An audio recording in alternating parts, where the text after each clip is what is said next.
Hi friends, मैं आरिता सिंह आज फिर हाजिर हुई हूँ आप लोगों के सामने एक छोटी सी बातचीत लेके, एक छोटी सी कहानी लेकर। ये कहानी क्या है?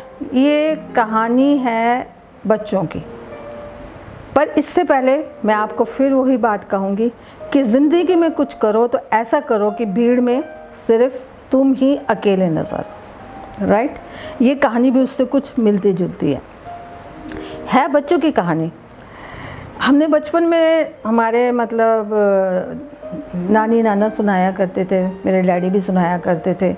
शेख चिल्ली की कहानी है कि एक शेख चिल्ली था, वो कुछ नहीं करता था, बड़ा काहिल वजूद था।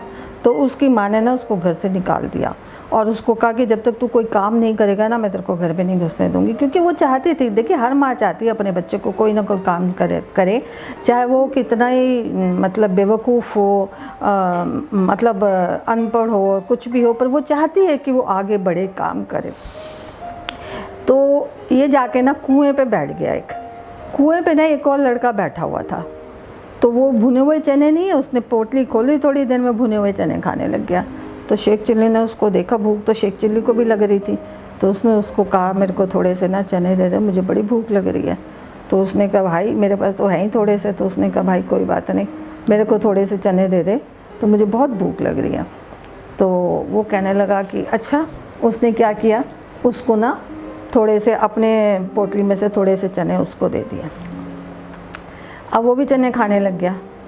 अब वो दोनों ने चने खाए, कुएं में से पानी निकाला, पिया और चल पड़े। अब जब वो चल पड़े तो दूसरे ने कहा कि भाई तू जा कहाँ रहा है? उसने कहा भाई मुझे कुछ नहीं पता, मैं कहाँ जा रहा हूँ, मेरी माँ ने तो मुझे घर से निकाल दिया और मुझे ये कहा है कि भैया तू कोई काम धाम कर तो तुम कर। तो ये वाला जो लड़का होता है ना, इसका नाम होता है चरण। तो चरण बोलता है कि देख भाई मेरे को भी ऐसे ही है, मैं भी काम की तलाश में चल रहा हूँ और हम दोनों चलते हैं, कोई ना कोई काम ढूंढ लेंगे। तो इसने सोचा, शेख चिल्ली ने सोचा ये बात ठीक है, इससे दोस्ती डालूंगा, काम ये करेगा, खाऊंगा पीऊंगा मैं, क्योंकि वो तो था ही ऐसा काहिल वजूद, कोई काम करना चाहता ही नहीं था। वो कहता हाँ भाई हाँ ये बात ठीक है, चल हम दोनों चलते हैं। अब वो जाने लगे ना, तो रास्ते में ना उनको ना एक मेंढक मिला। तो मेंढक कहने लगा अरे भाई तुम दोनों कहाँ जा रहे हो? तो उसने कहा हम काम की तलाश में जा रहे हैं। और ऐसे कहता मैं भी भूखा हूँ, मेरे पास भी कुछ नहीं है, मेरे पास भी कोई काम नहीं, मुझे भी साथ ले चलो। तो शेख चिल्ली कहता पागल है, किस लिए ले चलें तेरे को हम, है ना, आ गए हमारे पास ही अपना गुजारा करने के लिए कुछ नहीं है।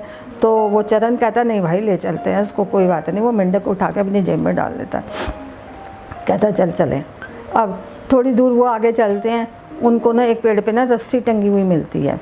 तो वो रस्सी कहती है अरे भाई दोनों जने तुम कहाँ जा रहे हो? वो कहते हैं भैया हम काम की तलाश में जा रहे हैं। कहते हैं मेरे को भी कोई काम नहीं, मेरे को अपने संग ले जाओ। तो दोनों हंसने लगते, कहते तेरे को हम क्या करेंगे अपने साथ ले जाके? कहते कभी ना कभी मैं तुम्हारे कोई ना कोई काम आ जाऊँगी, मुझे शहर ले जाके बेच देना, तुम्हें कोई ना कोई पैसा मिल जाएगा। ये वो कहते हैं हाँ ये बात ठीक है, इसको हम बेच सकते हैं।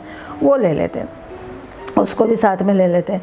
वो थोड़ी आगे जाते हैं तो उनको दही का ना एक वो मिट्टी का मर्तबान सा नहीं होता है, वो क्या कहते हैं उसको, जिसमें दही जमाते हैं, तो वो मिलता है। वो कहता है कि भैया तुम दोनों कहाँ जा रहे हो? वो कहते हैं जी हम शहर जा रहे हैं काम की तलाश में। तो कहते हैं मुझे भी साथ ले चलो। वो कहते तेरे को क्या करेंगे हम साथ ले जाके? तो चरण कहता है बात सुन शेख चिल्ली, इसको भी ना हम ना ले चलते हैं साथ में। कहता पागल है क्या, इसको सर पे रख के लेके जाएंगे, इतना भार ढोएंगे हम? वो कहता है जैसे रस्सी को बेचेंगे ना, इसको भी बेच देंगे, कुछ तो पैसे आएंगे, कुछ तो हमारा गुजारा चलेगा, कुछ तो जब तक काम नहीं मिले। वो कहता वो ये तो तुमने बात बड़ी ज़बरदस्त कह दी। वो चल पड़ते हैं। अब वो जाते जाते एक शहर के अंदर ना घुसते हैं। अब शहर के अंदर जैसे ही घुसते हैं ना, वहाँ पे ना 2-4 आदमी ना खड़े हुए थे। तो वो कहते भैया भैया भैया आगे मत जाओ, आगे मत जाओ। वो कहते क्या बात है भाई, आगे हम क्यों ना जाए?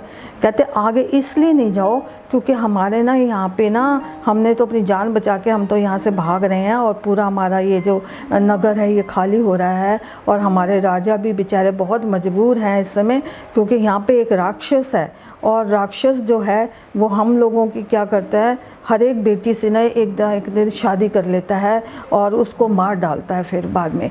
तो वो कहता आज ना वो ऐसे कर रहा है कि वो कहता है कि आज मैं राजा की दोनों बेटियों को उठा के ले जाऊंगा और ये करूंगा। कहते हैं कहता वो तो फिर शेख चिल्ली तो कहता चरण को, चरण बेटा भाग ले यहाँ से। वो कहता चरण कहता क्यों भाग ले, भाई राक्षस को देख लेते हैं, भाई हमने तो आज तक कभी राक्षस देखा ही नहीं। इतने मेंढक भी कहता टर टर टर। वो कहता क्या है बेटा तू क्यों शोर मचा रहा, कह रहा हाँ मैंने भी कभी राक्षस नहीं देखा। तो वो कहते चलो राक्षस को देखते। तो वो देखते आगे इतना, थोड़ी दूर चलते इतना लंबा चौड़ा एक अजीब सा भयानक सा एक मतलब आदमी कहो या क्या कहो, जानवर की तरह या को वो चला रहा। ये लोग भाग के ना जाके ना एक वहाँ पे एक मतलब घर सा बना होता है, उसकी छत पे चढ़ जाते हैं। अब ये कहता आदम्बू राक्षस कहता मैंने इसको, तुम दोनों यहाँ पे चढ़े हो मैंने देख लिया, और मैं पहले तुमको खाऊंगा और फिर वो कहता चरण, शेख चिल्ली कहता चरण तूने मरवा दिया, देखा तूने कहाँ पे लेकर आया और कहाँ पे ये लोग मतलब ये राक्षस हमको खा जाएगा। कहता चरण कहता ऐसी बातें मत कर, हम राक्षस को खाने नहीं देंगे तेरे को। तो उसको कहता कि राक्षस हम तेरे से डरते नहीं हैं। क्या कहते शेख चिल्ली भी कहता अरे वे ओ राक्षस हम तेरे से डरते नहीं। कहता डरते नहीं हो तो तुम छत पे क्यों चढ़ गए। कहते इसलिए कि तू इतना लंबा है, हम तेरे से बातचीत आमने सामने करना चाहते हैं, बिल्कुल इसलिए हम छत के ऊपर चढ़े, क्योंकि हम छोटे हैं, हम तेरे जैसे राक्षस नहीं, हम इंसान हैं। वो कहते अच्छा तो तुम में क्या खासियत है ये बताओ। तो वो कहता मेंढक को निकालता। मेंढक कहता चरण मैं इस जगह ना अब तेरे काम आ सकता हूँ। वो कहता क्या काम आएगा। कहता तू निकाल तो सही मेरे को। वो जेब से ना निकालता है और शेख चिल्ली के हाथ में देता है। शेख चिल्ली कहता है, राक्षस कहता बताओ तुम्हारी खासियत क्या। कहता है वो ना मेंढक को ना फेंकता है और दोनों ना क्या कहते हैं पहले चरण और वो आपस में बात करते हैं और मेंढक से कहते हैं कि तू जाके ना उसके ऊपर एकदम चिपक जाइए। वो मेंढक को फेंकता है राक्षस के ऊपर और कहता है ये देख ये आया। वो कहते ये क्या। कहता ये मेरे सर की जूं है जो मैंने तेरे ऊपर फेंकी, और मेंढक जाके उसके ना सर के ऊपर ना चिपक जाता है। वो कहता है जूं है, इतनी बड़ी जूं तेरे सर की और तू इतना सा आदमी। वो कहता है मैं इतना सा देखने में हूँ पर मैं तेरे से भी बहुत ज़्यादा भयानक हूँ। वो कहता अच्छा। तो राक्षस को इतना गुस्सा आता है, वो अपना मुंह खोलता है और उसमें से आग निकलती है। और एकदम से इतने में जब वो आग निकालने की कोशिश ही कर रहा होता है ना, तो चरण क्या करता, वो जो दही का वो होता है ना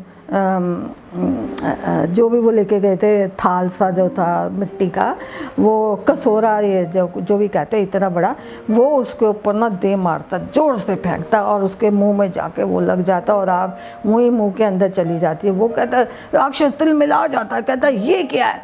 तो शेख चिल्ली कहता है ये मेरा थूक है जो मैंने तेरे ऊपर फेंका है।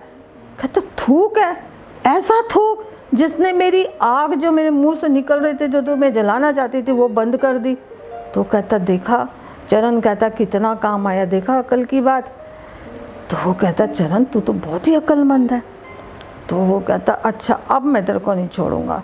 वो कहता है राक्षस ना अपनी दुम निकालता है और ऐसे घुमा के जैसे ऊपर फेंकने लगता है। इतने में ये क्या करते हैं, रस्सी कहती है बेटा देख मैं अब तेरे काम आऊँगी, अब मैं इसके ऊपर, तू इसको मेरे ऊपर फेंक और ये कह कि ये मेरे सर का बाल है। वो इतनी मोटी रस्सी थी। अब रस्सी को वो फेंकता है और जैसे रस्सी जाती है वो उसके ना गले में ना लिपट जाती है। गले में लिपट के वो कहता है ये क्या करे। ये कहता है ये मैंने जो तेरे ऊपर फेंका है ये मेरे सर का बाल है। और वो रस्सी लिपट के क्या करती है, ऊपर जाके पेड़ पे टंग जाती है। और जैसे ही वो पेड़ पे टंगती है राक्षस उस रस्सी के सारे उस पेड़ पे टंग जाता है। जब वो उस पेड़ पे टंग जाता है तो वो कहता छोड़ दो मेरे को छोड़ दो। इतने में सारे के सारे गांव वाले इकट्ठे हो जाते हैं, राजा भी इकट्ठा हो जाता है, सारे के सारे इकट्ठे हो जाते हैं और उस राक्षस को तीर से इतने ज़्यादा तीर मारते हैं कि वो राक्षस वहाँ पे मर जाता है।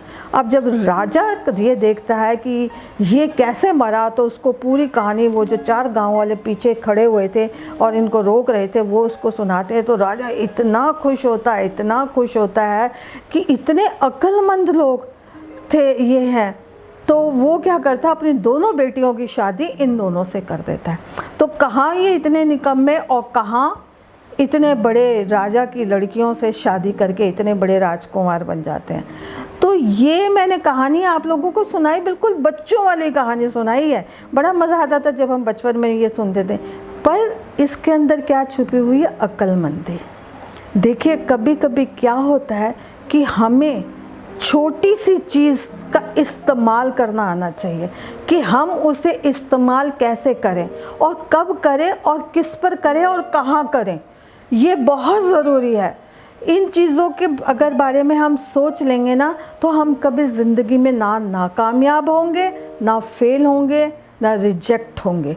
तो हमेशा याद कीजिए कि अपनी छोटी छोटी चीज़ों को या बड़ी बड़ी चीज़ें, जो भी आपके अंदर टैलेंट है या आपके अंदर खूबी है या आप किसी चीज़ का इस्तेमाल करना चाहते हैं, उसको इस तरह से कीजिए कि वो दूसरे के ऊपर इतना बड़ा प्रभाव डाले कि वो आपको अपने से बड़ा टैलेंटेड समझने लग जाए। तो ये कहानी मेरी उसकी थी। तो आखिर में आपको मैं वही बात कहूँगी कि तुम में अगर कोई बात होगी तो दुनिया तुम्हारे साथ होगी। जैसे राजा ने अपने दोनों बेटियों की शादी उन दोनों के संग कर दी उनकी अक्लमंदी पे। तो ये मेरी आज की एक छोटी सी कहानी थी।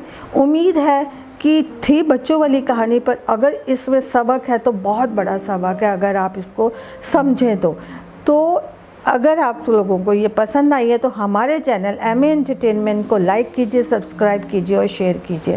Thank you very much. See you again. All the best. Bye.